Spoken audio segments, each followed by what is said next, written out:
All right. So this person asks, hey, David, I know it's been a while. Everything's been great with Oakley. We have a question. Not sure if this would fall under training or not.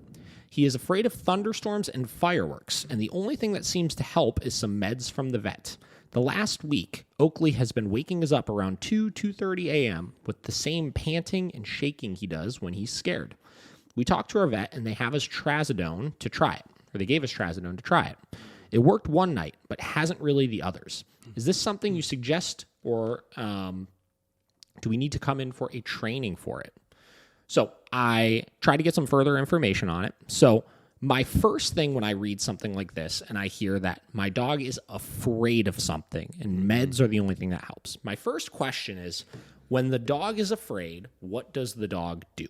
Right? Because listen, there's going to be times I'm afraid of things. There's going to be times you're afraid of things. But that doesn't mean that it's a debilitating thing unless you're acting on that fear. Right?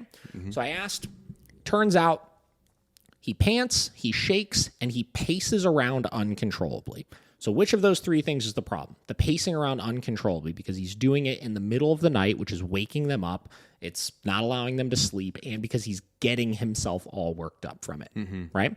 So there's a lot of trainers out there that talk about you can correct for anxiety, and you can do this, and you can do that. And though they're correct, they're very gray about what that means. Because if you just go in all willy-nilly, and when the dog's being anxious, you just correct them, what is your expectation at that point? Should they magically just not be anxious? No, right? You have to stop what they're doing when they're anxious. So the pacing around and stuff.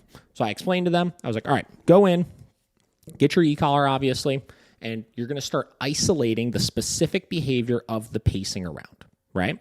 This is something that I've done with Vinny in the past. Vinny was a big pacer in the crate. When he gets himself all spun up, he'll start pacing around the house and stuff, and you could see it cycle with him, right? You could see it when he starts doing that. It just like gradually gets more intense and more intense and more intense because they work themselves up, right? It's like if you're anxious about something and then you get home and it's like you're up and you're moving around and this and that. And it's like you just get yourself so spun up, you know, that you can't control it, right?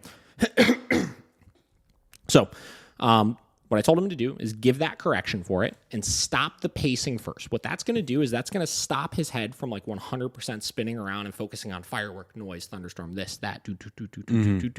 And it's going to go from, okay, 50% of me is worried about that, and 50% of me is now focused on I can't be just like aimlessly wandering around all over the place. And once you get that, what happens is then 60% of the brain goes on what it is we want them to do, and then 70%, and then 80%, to the point where they start tuning out those outside triggers or those outside distractions, right? What I have found in my experience is that by just doing that, the anxiety goes down at least 50% right away, and then over time goes down to almost nothing, right? As long as you stay consistent about it and without the need of medical intervention, right? So you could fade out the meds at that point, and you could just focus on, as long as my dog is doing the thing that I want them to do, and as long as I'm getting them to care more about what I'm asking them to do than that outside trigger, then it's not a problem, right? Same would apply for, let's say, fireworks, right? That's a big one for most dogs. You can start implementing your bed stay during the day while fireworks are going on. And if the dog is getting spooked and trying to run off, you would give a big correction for breaking that position and then getting them to restabilize back in that position. And ultimately, you can get past that fear of fireworks. We had a dog recently in that was terrified of noises, beeping, trucks backing up, this, that. And that's the process we had to do with him. And at first, we had to give some really, really, really big corrections to get him to focus back in because he would just go into a full-on panic.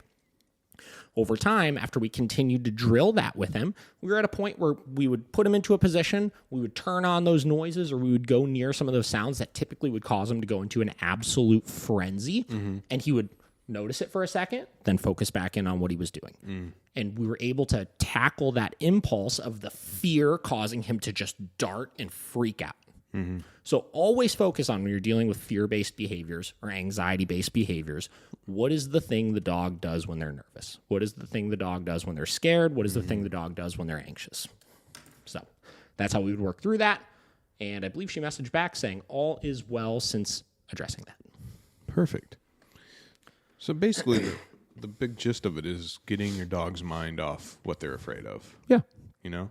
Focus in on something else. Yeah. You know, and it's like, some people are just like, well, you're never addressing the fear. The dog's never going to get more confident, this and that. And we've talked about this before. They don't have to not be scared all the time. Yeah. Right? That's life, right? Yeah. There are things that are going to make you anxious. Yeah. Right? There are things that make me anxious. Yeah. Fear's a good thing. Yeah, right? Point. It's a motivator. Yeah. We talk about that. And that's why with the example with cats, that's so much easier than something like fear-based stuff because it's not emotionally charged. Yeah. Right? But the thing is, what do you do when you're scared? What do you do when you're anxious? You put your mind on something else. Yes, exactly. Right? Why do people say that exercise is the best thing for people that are having like anxiety issues and stuff like that? It's because it gets your mind focused on something else. Right? It channels that energy. Because the thing is, when you get anxious, there's some energy involved in that usually, right? So you could channel that and focus that into something more productive, which helps with those issues overall, right? Or work, right? A lot of people, when they get anxious, they dive headfirst into work, right? That's something that I've always done, right? When I feel myself getting anxious about things, I work harder, right? And when I do that, I tend to get past those things faster. So that is the idea with this. Makes sense.